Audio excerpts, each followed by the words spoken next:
F'intervista qasira ta' ftit minuti fuq ir-radju tal-Partit Nazzjonalista, l-Prim Ministru Lorenz Gonzi baqa' jisħaq li fl-aħħar 4 snin irnexxielu joħloq 20,000 impjieg ġdid u dan minkejja li kemm l-Uffiċċju Nazzjonali tal-Istatistika u kif ukoll il-Kummissjoni Ewropea qalu mod ieħor.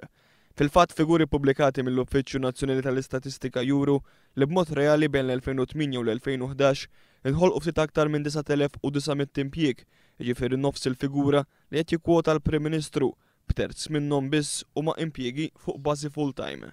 Fl-istess waqt il-Kummissjoni Ewropea meta mistoqsija mill-Europarlamentari Laburista Edward Cicluna dwar iċ-ċifra kwotata mill-Prim Ministru Malti qalet li l-istatistika dwar l-impjiegi ġodda ma tinġabarx għaliex titqies li ma tistax tiġi mkejla. Minkejja dak li qalu kemm l-Uffiċċju Nazzjonali tal-Istatistika u l-Kummissjoni Ewropea, Lorenz Gonzi iżda xorta fetaħ attakk kontra l-laburisti. Għax il-lejba laqs jafu joddu.